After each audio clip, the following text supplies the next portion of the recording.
Magandang araw mga boss, magmartes muna ako. Ito pala yung bahay na nasunog. Ilang araw na rin yung lumipas. Gabi ata nangyari yun. Kaya pala sabi ko, ba't kaya ang daming bumbero ang daan dito? Yun naman pala, dito lang pala sa Pateros nangyari yan. Umpisahan ko na itong gagawin ko para maaga akong makatapos.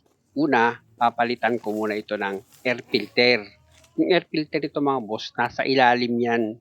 Ayan o, meron niyang cover. At para mabuksan mo itong cover niya, meron niyang dalawang clip sa magkabilang gilid. Iangat mo para matanggal siya sa pagkakalawit dito sa housing ng air filter. Medyo kumapit itong clip niya, kaya kung makikita nyo, ayaw niya bumitaw dito sa housing ng air filter. Pero iangat-angat nyo lang yan dahil nga saan tatalsikan kasi ng dumi, kaya medyo mahirap siya tanggalin sa pagkakalawit dito nga sa housing. Meron kasing lupa-lupa na sumiksik dyan mga boss, pero matatanggal din yan. O ayan na, nabukasan ko na itong cover ng air filter. Pwede mo na ngayon tanggalin itong air filter para palitan mo na yan ng bago. Taon na rin kasi itong air filter ni customer, kaya tama lang napalitan yan.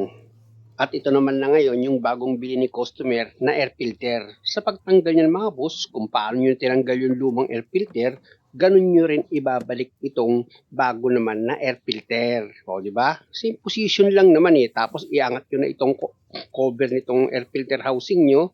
Tsaka nyo ngayon ilagay na yung dalawang clip. Ikalawit nyo na siya. At siguraduhin nyo na nailak nyo yan. At dahil nga sa okay na ako dyan mga boss, lilipat naman ako dito sa passenger side sa harapan. Dahil nga sa papalitan ko naman itong cabin filter niya. Sa pagpalit ng cabin filter mga boss, madali lang din naman. Parang nagpalit ka rin ng air filter niya nitong makina. Ang gagawin nyo lang naman dyan, buksan mo lang itong glove box. Pag nabuksan mo yan, yan o, yan, di ba? Tanggalin mo yung ibang laman kung marami siyang laman. Tapos iangat mo itong glove box mo, biglain mo siya. Kasi nakatusok lang naman itong glove box mo eh. Yan o, medyo inaalalayan ko kasi sa paghila mga boss. Puno eh, puno ng laman. Pero ang gawin nyo lang dyan, baltakin nyo lang yan paangat. Medyo biglain nyo. Ayan o, tingnan nyo, bibiglain ko. Hindi makuha, ayun, natanggal na. Dahil sa natanggal ko na itong glove box niya, ibababa ko muna yan. Tapos itong cover ng aircon ng air filter or cabin filter mga boss, pero siyang clip sa gilid, itulak nyo lang. Tapos hilahin nyo na itong cover. O di ba natanggal ko na. Tsaka nyo ngayon hugutin na itong lumang cabin filter. Nakita nyo, grabe yung dumi niya. Kaya yung buga ng hangin nito mga boss, mahina na. Yun nga ay dahil sa makapal na alikabok na kumapit dito sa filter ni customer. Alam niyo mga boss, pag wala pa naman kayong budget, pwede naman tanggalin nyo yan, tapos pahanginan nyo na lang. Ganun lang gagawin nyo. O ito na ngayon yung bagong cabin filter mga boss, ilagay ko na. O, di ba? Napakasimple lang. Tapos ito naman yung cover, yung tinuro ng daliri ko. Itusok nyo yan dun sa tinuro ng daliri ko. I-shoot nyo lang naman yan. Ayan o. Pag naikalawit nyo na siya or na-shoot nyo na, pwede nyo na ngayon itulak itong cover. Magdalak na yung kusa kasi meron siyang clip. Tapos dito naman tayo sa glove box niya, yan tinuturo ng daliri ko mga boss. Ayun yung parang letter C, ayun kabilaan yan mga boss eh. Hindi ko alam ang pangalan yan eh. Di ba? Parang kumbaga sa pintuan sa bahay, ayun yung pinakabisagra niya eh, di ba? Itutusok mo yan dito sa tinuturo ng daliri ko. Ayan yung tinuturo ng daliri ko, kabilaan yan. Yan. Itutusok mo lang yan mga boss. Kumbaga sa itatapat mo lang yung nakalagay dito sa glove box niya. Pag naitapat mo na siya, ayan nakita nyo, tinapat ko na sa kabilang dulo, tapos dito sa may harapan ko, itinapat ko na rin. At kung makikita nyo, susunod kong gagawin, ididiin ko lang yan. Bibiglain ko, ayan yan. Diba? Pasok na. Ganun lang siya kadali, mga boss. Kayang-kaya niya kung ganitong klase yung sasakyan nyo, kayo na gumawa. Para pag marumi nga yung cabin filter nyo, pwede nyo tanggalin para pahanginan at malinis.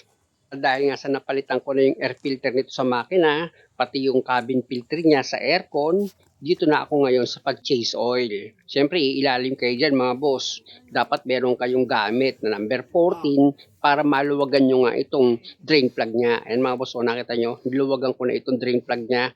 Tapos, tanggalin nyo na itong drain plug para itong langis na luma, mapatulo nyo na yan. O, di ba?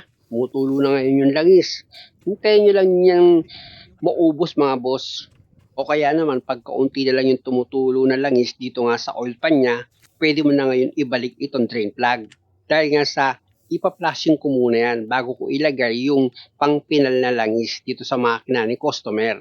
At dahil sa nailagay ko na itong drain plug niya, syempre gamit yung box wrench sa number 14, higpitan nyo yan. Tapos balik ka ulit dito sa ibabaw ng makina ng sasakyan mo. Na kung may budget ka pa nga, pwede mong gayahin itong ginawa ko na i-flashing mo muna itong makina bago mo ilagay yung pang-pinal na langis. Pero kung wala ka naman ng budget, pwede naman na patuluin mo na ng todo yung langis na luma dito sa oil pan mo.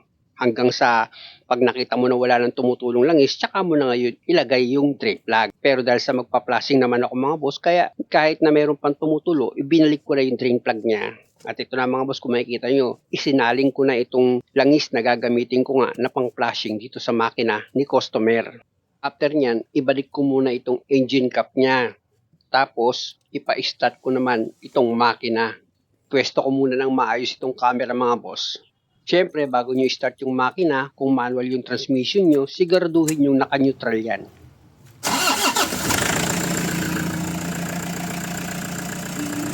At pag napa-start nyo na itong makina, halimbawa, dinidIY nyo nga yung sasakyan nyo para nga mag-change oil, hindi nyo siya kailangang i-revolusyon.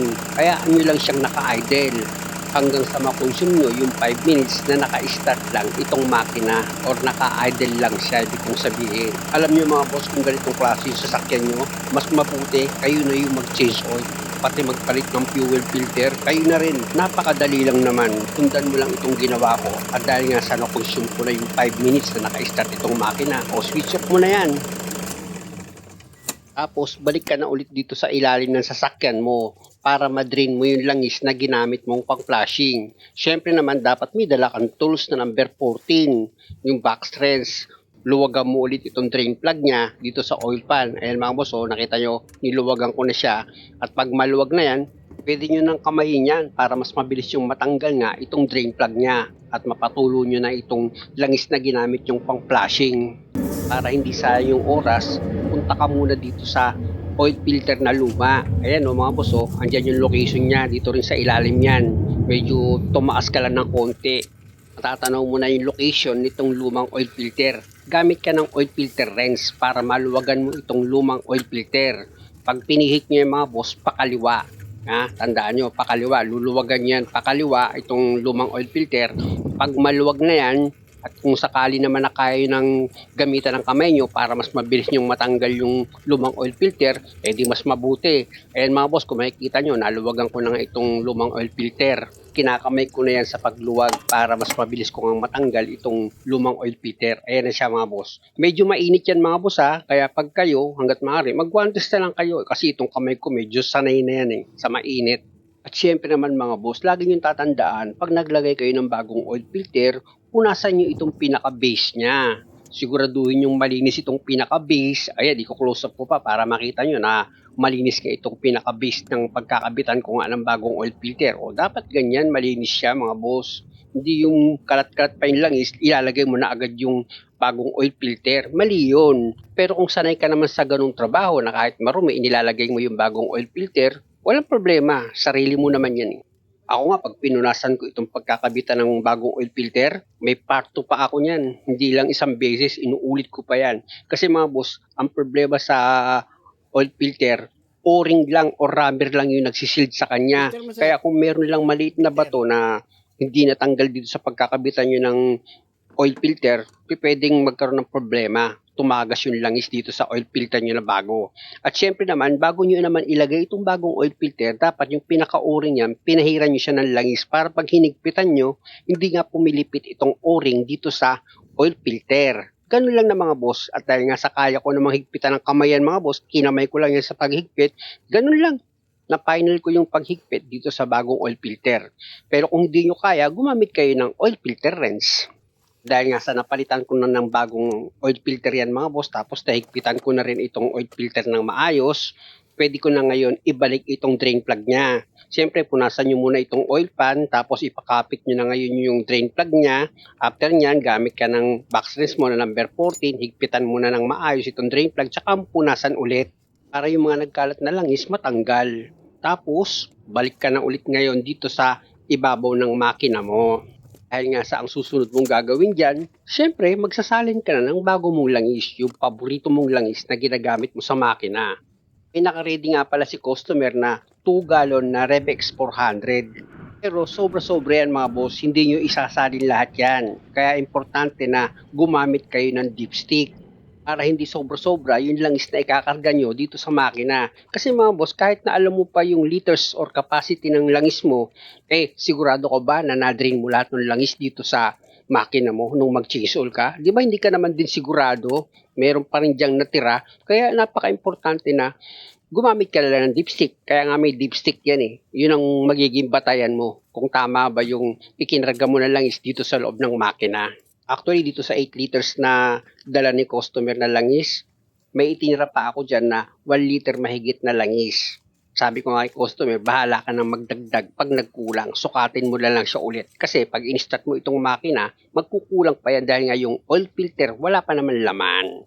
Basta sa ngayon mga boss, kung makikita nyo, naka-level na yung langis niya, nasa pangalawang tuldok na or naka-full. Pero tiyak yan magkukulang pa rin ng kaunti yan mga boss. At dahil sa okay na ito, ilagay ko na itong engine cap niya. Tapos isunod ko naman sa gagawin, papalit ako ng fuel filter nito. Tanggalin ko muna itong naka-cover, tapos yung socket wire dito sa ibabaw ng fuel filter housing, tanggalin ko yan mga boss or hugutin ko yan. Tsaka ako ngayon gamitan ng long nose para yung clamp dito sa fuel filter, mailihis ko siya. Ilapit ko na itong camera mga boss para makita natin pare-parehas. Hindi ko rin kasi makita eh. Joke. Ito mga boss, meron siyang clamp dito sa hose ng fuel filter. Ayan, inilihis ko yan pababa. Tapos yung hose, itinulak ko na rin pababa. Dapat yung dalawang fuel hose dito sa oil filter housing niya, ma-disengage nyo yun or ma-disconnect nyo. Yung dalawa na yon. Medyo masikip nga lang yan para matanggal nyo nga itong dalawang fuel hose. Pero madali lang yan mga boss, masikip lang. Iba kasi yung masikip sa madali eh. Yung masikip kasi mga boss, hirap ka lang makakilos. Pero pag gagawa ka na, madali lang. Ayun ang ibig kong sabihon. Alam niyo mga boss, wala naman akong ibang hangarin kundi yung matuto kayo or magkaroon kayo ng idea para hindi nga kayo naiisahan. Ayun ang gusto ko. Pero dahil sa mahaba itong video mga boss, pasensya muna. Abangan nyo sa part 2. Meron pa kasi akong ibang gagawin dito. Kaya muli, maraming salamat sa panonood. Sana nakakuha kayo ng idea at kung maaari, huwag niyo naman sanang kalimutang mag-subscribe sa channel ko. Maraming salamat.